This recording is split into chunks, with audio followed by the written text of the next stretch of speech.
for FY 2024, the financial year is 2023-2024, and we are looking at the finer points of the budget. We are speaking to the people who've made the budget, the makers of the budget, the brains behind the budget, and very soon we'll be going across to the head of the direct taxes in India and indirect taxes as well, to understand the finer points of the changes in the direct taxation as well as the few changes that have been made in indirect taxes as well. But before that, look at the infrastructure sector. Infrastructure continues to be one of the central themes of the union budget, with a lot of emphasis on it for the third year in a row. This has the potential to push growth and job creation. Here's what the budget proposes on infrastructure sector. Infrastructure development has been the key priority of the government. Finance Minister Nirmala Sitharaman on Wednesday announced hiking the capital expenditure by 33% to 10 lakh crore rupees for infrastructure development for 2023-24, which will be 3.3% of the GDP. Presenting the budget for 2023-24, she said the newly established Infrastructure Finance Secretariat will assist in attracting more private investment. The capital investment outlay is being increased steeply for the third year in a row by 33% to 10 lakh crores, which would be 3.3% of GDP. This will almost be 3 times the outlay made in 2019-20. States and cities will be encouraged to undertake urban planning reforms and actions to transform our cities into sustainable cities of tomorrow. This means efficient use of land resources, adequate resources for urban infrastructure, transit-oriented development, enhanced availability and affordability of urban land and opportunities for all. Through property tax governance reforms and ring-fencing user charges on urban infrastructure, cities will be incentivized to improve their creditworthiness for municipal bonds. Like the RIDF, an urban infrastructure development fund will be established through use of priority sector lending shortfall. This will be managed by the National Housing Bank and will be used by public agencies to create urban infrastructure in Tier 2 and Tier 3 cities. States will be encouraged to leverage resources from the grants of the 15th Finance Commission as well as existing schemes to adopt appropriate user charges while accessing the UIDF. Investments in infrastructure and productive capacity have a large multiplier impact on growth and employment, and the budget takes the lead once again to ramp up the virtuous cycle of investment and job creation. And for that, the Finance Minister decided to continue the 50-year interest-free loan to state governments for 1 more year to spur investment in infrastructure and to incentivize them for complementary policy actions with a significantly enhanced outlay of 1.3 lakh crore rupees. Support to state governments for capital investment. I have decided to continue the 50-year interest-free loan to state governments for 1 more year to spur investment in infrastructure and to incentivize them for complementary policies actions with a significantly enhanced outlay of 1.3 lakh crores. The newly established Infrastructure Finance Secretariat will assist all stakeholders for more private investment in infrastructure, including railways, roads, urban infrastructure and power, which are predominantly dependent on public resources. The harmonized master list of infrastructure will be reviewed by an expert committee for recommending the classification and financing framework suitable for Amritkal. Bureau Report, DD India.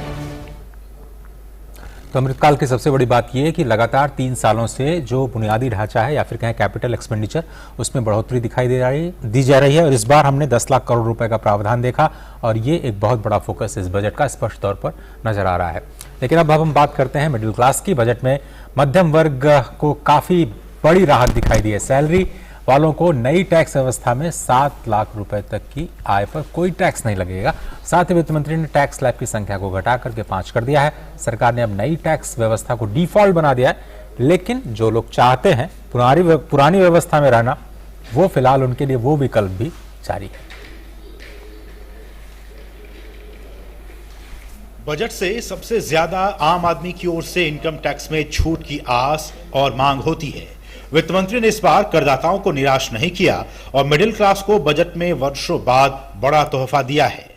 वेतन भोगियों को बड़ी राहत देते हुए उन्होंने आयकर में छूट की सीमा बढ़ाने का ऐलान किया। इसके साथ ही अब 7 लाख रुपए तक की सालाना आय वालों को कोई टैक्स नहीं देना होगा। साथ ही वित्त मंत्री ने टैक्स स्लैब में भी बदलाव का ऐलान किया है। I had introduced in the year 2020 the new personal income tax regime with 6 income slabs starting from 2.5 lakh. I propose to change the tax structure in this regime by reducing the number of slabs to 5 and increasing the tax exemption limit to 3 lakhs. हालांकि वित्त मंत्री निर्मला सीतारमण ने यह भी साफ कर दिया कि करदाताओं को ये जो राहत दी गई है ये उन्हीं लोगों के लिए है जो वित्त वर्ष 2023-24 में नया इनकम टैक्स सिस्टम चुनेंगे। पुराना टैक्स सिस्टम लेने वाले टैक्स पेयर्स पहले जैसे ही टैक्स देते रहेंगे। नया टैक्स सिस्टम चुनने वालों के लिए कर छूट की सीमा 7 लाख रुपए कर दी गई है। पहले यह सीमा 5 लाख रुपए थी। नए टैक्स सिस्टम में पहले किसी तरह की छूट नहीं थी, लेकिन अब इसमें भी 50,000 रुपए का स्टैंडर्ड डिडक्शन भी शामिल कर लिया गया है, यानी 7.5 लाख रुपए तक की सैलरी पर कोई टैक्स नहीं लगेगा। पुरानी व्यवस्था में किसी तरह का बदलाव नहीं किया गया है और उसमें छूट जारी रहेगी।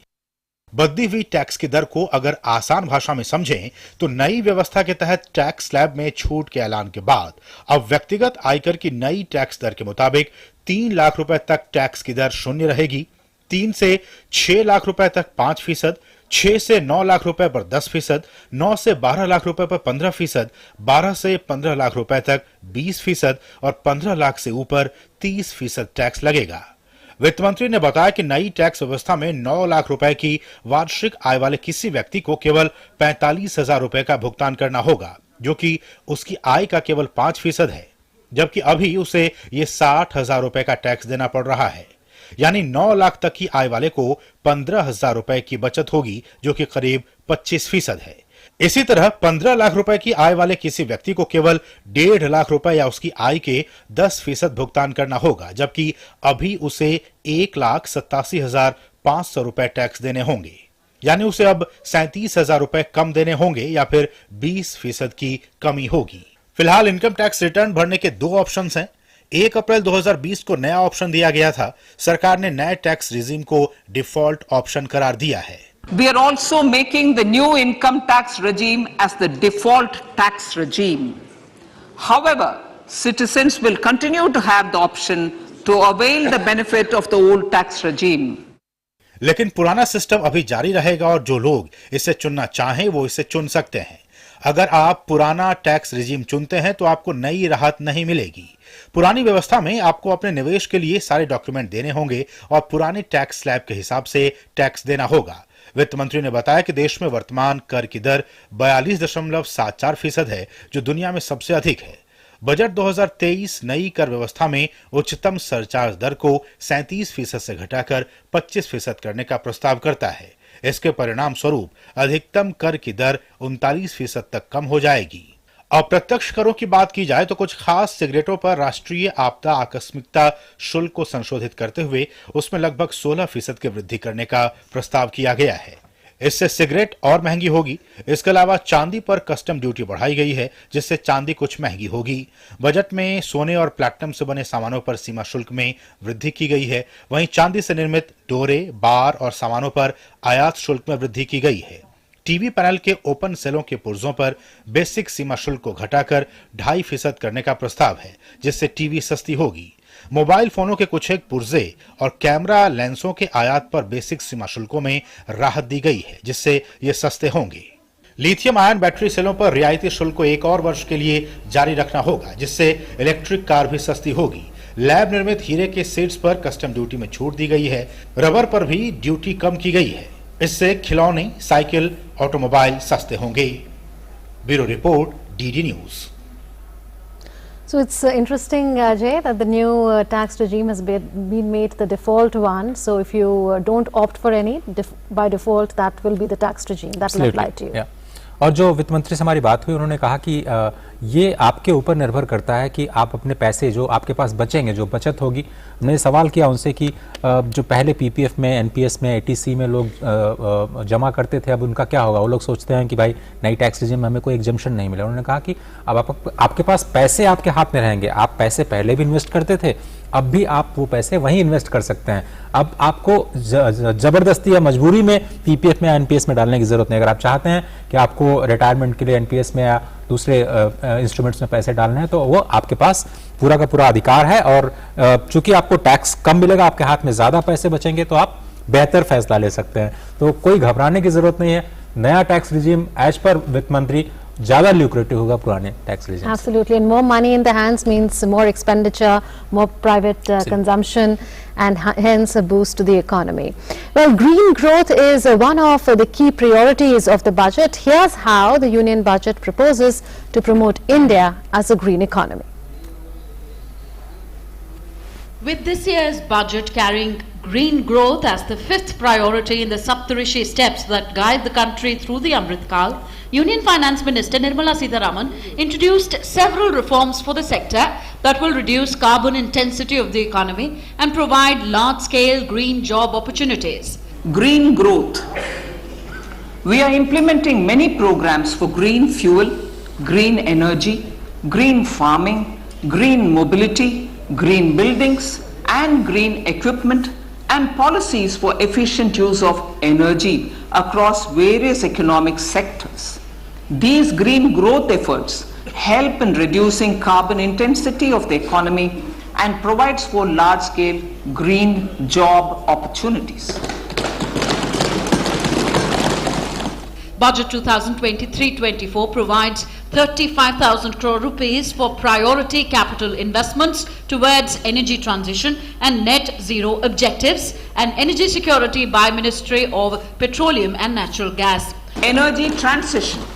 This budget provides for 35,000 crores for priority capital investment towards energy transition and net zero objectives and energy security by Ministry of Petroleum and Natural Gas.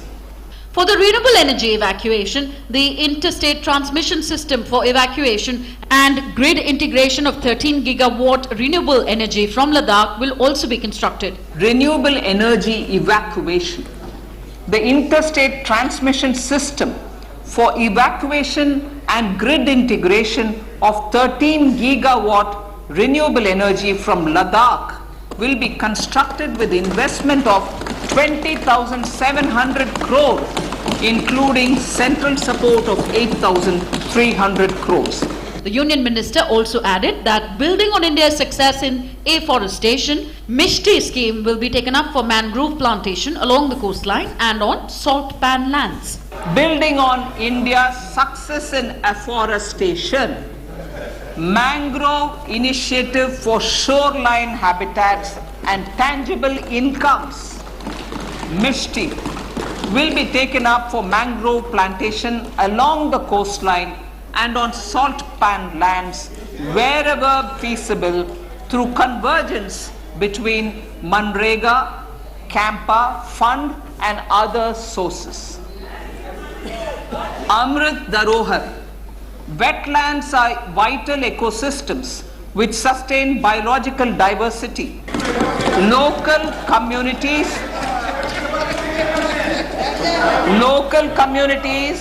have always been at the forefront of conservation efforts. The government will promote their unique conservation values through Amrit Dharohar.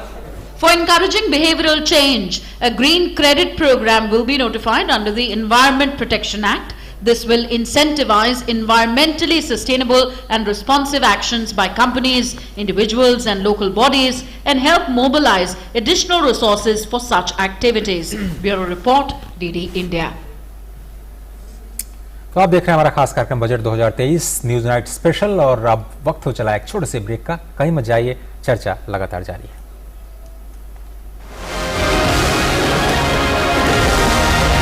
काफी talented है आपकी बेटी। Sir बड़ी होकर India के लिए खेलना चाहती है। उसके फ्यूचर के लिए अभी से मैंने सेविंग भी स्टार्ट कर दी है। फ्यूचर की बात है तो सिर्फ उसे नहीं, आपको भी मैदान में उतरना पड़ेगा। मुझे इनका मतलब है म्यूचुअल फंड्स के मैदान में। सिर्फ सेविंग्स नहीं, हर महीने म्यूचुअल फंड्स में भी इन्वेस्ट कीजिए। वरना आपकी बेटी तो बड़ी होगी, पर उसके लिए सेव किए हुए पैसे शायद उतने ही रह जाएंगे। सही है सर। म्यूचुअल फंड निवेश बाजार जोखिमों के अधीन है। योजना से जुड़े सभी दस्तावेजों को ध्यान से पढ़ें।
स्वागत है आप सभी का। आप देख रहे हैं बजट 2023 और बजट के पेश होने के बाद प्रधानमंत्री नरेंद्र मोदी ने कहा कि अमृतकाल का ये पहला बजट विकसित भारत के विराट संकल्प को पूरा करने के लिए एक मजबूत नींव का निर्माण करेगा। ये बजट वंचितों को वरीयता देता है। ये बजट आज की एस्पिरेशनल सोसाइटी, गांव, गरीब, किसान, मध्यम वर्ग सभी के सपनों को पूरा करता है। ये बजट सस्टेनेबल फ्यूचर के लिए green growth, green economy, green energy, green infrastructure और ग्रीन जॉब्स को एक अभूतपूर्व विस्तार देगा। बजट में हमने टेक्नोलॉजी और न्यू इकोनॉमी पर बहुत अधिक बल दिया है। एस्पिरेशनल भारत आज road, rail, metro, port, waterways हर क्षेत्र में आधुनिक इंफ्रास्ट्रक्चर चाहता है। नेक्स्ट जनरेशन इंफ्रास्ट्रक्चर चाहिए। 2014 की तुलना में इंफ्रास्ट्रक्चर में निवेश पर 400% से ज्यादा की वृद्धि की गई है। इस बार इंफ्रास्ट्रक्चर पर 10 लाख करोड़ रुपए का अभूतपूर्व इन्वेस्टमेंट भारत के विकास को नई ऊर्जा और तेज गति देगा। पीएम मोदी ने कहा कि बजट में एमएसएमई को बढ़ावा देने के लिए ऋण सुविधा प्रदान की जाएगी जो उन्हें आगे बढ़ने में मदद करेगी। इस बजट में ईज ऑफ डूइंग बिजनेस के साथ साथ हमारे उद्योगों के लिए क्रेडिट सपोर्ट और रिफॉर्म्स के अभियान को आगे बढ़ाया गया है। एमएसएमई के लिए 2 लाख करोड़ रुपए के अतिरिक्त ऋण की गारंटी की व्यवस्था की गई। अब प्रिजम्पटिव टैक्स की लिमिट बढ़ने से एमएसएमई को ग्रो करने में मदद मिलेगी। बड़ी कंपनियां द्वारा एमएसएमई को समय पर पेमेंट मिले, इसके लिए नई व्यवस्था बनाई गई है। पीएम मोदी ने कहा कि देश के विकास से हमारे करोड़ों विश्वकर्माओं के जीवन में बहुत बड़ा बदलाव आएगा। गांव से लेकर के शहर तक रहने वाली हमारी महिलाओं के जीवन स्तर में भी बदलाव लाने के लिए कई बड़े कदम उठाए गए हैं। उन्हें अब और ताकत के साथ आगे बढ़ाया जाएगा। शहरी महिलाओं से लेकर गांव में रहने वाली महिलाएं को कारोबार, रोजगार में व्यस्त महिलाएं हो या घर काम में व्यस्त महिलाएं हो, उनके जीवन को आसान बनाने के लिए बीते वर्षों में सरकार ने अनेक विविध कदम उठाए हैं। जल जीवन मिशन हो, उज्ज्वला योजना हो, पीएम आवास योजना हो, ऐसे अनेक कदम इन सबको बहुत बड़ी ताकत के साथ आगे बढ़ाया जाएगा। उसके साथ साथ महिला सेल्फ हेल्प ग्रुप एक बहुत बड़ा सामर्थ्यवान क्षेत्र आज भारत में बहुत बड़ी जगह अपने आप एक्वायर कर चुका है। उनको अगर थोड़ा सा बल मिल जाए तो मिरेकल कर सकते हैं। So Ajay, the two big things that I see for women particularly in the budget is one, of course, promoting rural entrepreneurship among women, and the second, of course, is the deposit scheme. ये देखिए, अब जो आर्थिक सर्वेक्षण आया उसमें ये कहा गया कि जो रूरल लाइवलीहुड मिशन था उसकी वजह से जो गांव में सेल्फ हेल्प ग्रुप्स हैं जिसमें ज़्यादातर महिलाएं होती हैं उनकी आत्मनिर्भरता बहुत ज़्यादा बढ़ी। और जब उनके लोन्स का हमने रिकवरी रेट देखा तो उसमें 95-96% के आसपास था, यानी वो जो लोन लेती हैं बैंकिंग सिस्टम से रिकवरी 96% तक जाती है, इसलिए उनको क्रेडिट देने में कोई समस्या नहीं है। अभी वो लोग जो प्रोडक्ट बनाती हैं उनको और ज़्यादा बेहतर मार्केट कैसे दिया जाए, उन्होंने तो वित्त मंत्री ने तो ये भी कहा कि जिस तरह से हमने स्टार्टअप इकोसिस्टम को एक मिशन मोड में लेकर के हमने आगे लेकर के पूरी दुनिया के सामने रखा कि 2016 में प्रधानमंत्री ने शुरू किया और आज 22 में देखिए कि कई सारे यूनिकॉर्न्स, 100 से ज़्यादा यूनिकॉर्न्स आपके सामने हैं। वही कहानी सेल्फ हेल्प ग्रुप में भारत दोहराना चाहता है। ये हो पाएगा कि नहीं ये देखने वाली बात होगी, लेकिन एसएचजीज को एक विकास की धुरी, एक बहुत बड़ा पिलर बना करके भारत सरकार आगे बढ़ना चाहती है। मुझे लगता है कि गांव में महिला सशक्तिकरण को एक बहुत ही इंपॉर्टेंट पिलर के रूप में, ग्रोथ के पिलर के रूप में पहली बार देखा जा रहा है। और वो तस्वीरें शायद कोई नहीं भूल सकता जब खुद वो महिला राष्ट्रपति से महिला वित्त मंत्री मिलने गए और उसके बाद हमने देखा कि बजट हमारे सामने पेश में किया। Absolutely. So, well, let's now take you through some of the excerpts from the interview that Ajay and Mark had with the Finance Minister. Finance Minister Nirmala Sitharaman spoke exclusively to DD News and DD India after presenting her 5th consecutive budget, almost all during difficult times. She highlighted that the government's focus on skilling was to increase employability and hence incentivize job creation. She also highlighted that measures complement each other to create the right environment for job creation. Listen in. When you look at the economy, you can see that it is very clearly showing signs of robust revival. When robust revival happens, and especially when you take the example of the services sector, the kind of attrition which that sector is facing, but at the same time, because they are moving towards greater and greater use of technology, sophisticated technology, they are seeking also people with such skills. So to pay better is also to pay better for people with the required skills. And that's why Government of India has in this budget, through various different ways, underlined the need for skilling, upskilling and also skilling for Industrial Revolution 4.0. In that we placed specific emphasis, because skilling is one thing, upskilling is there, but today the world is moving towards greater use of Web3, and for that, if Industry 4.0 is coming up, employees also will pay more when you have people with adequate, right kind of appropriate skills. We are spending that kind of money and bringing in that kind of training for people to be better paid. So government is pushing it from a different supply side readiness. Obviously that will have to be absorbed by the industry. The Finance Minister also said that the government is creating a better environment for ease of compliance and for ease of doing business. It is not just digitization that is creating a formalization of the economy, she said, but active encouragement of the government to participate in formalization. The question is the informal sector. Is it, merging into the formal sector on a natural course, or do you need to draw them in? Are you giving some incentives to them to try and, formalize themselves? Yes, we are trying to make sure that people get onto the formal because of the incentives that we are giving for digital payments also. And when people put their account more on the formalized routine, we are also, like for instance, one of the announcements that we made today for MSMEs and professionals is that if your 95% operations are all formal, inclusive of check, not really necessarily digital, but even if it is check based into a banking system kind of thing and not cash, we are still giving you a higher level of showing your claims.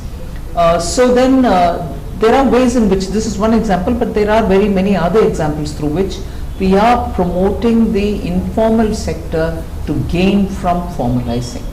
So if they are small MSMEs, they take this ECGLS loan, they want it, it gives a better unsecured credit, they can come in, once they come in, they're formalized. In the context of the race with China, the finance minister said that she would like to see India emerging more self-reliant over the next 5 years.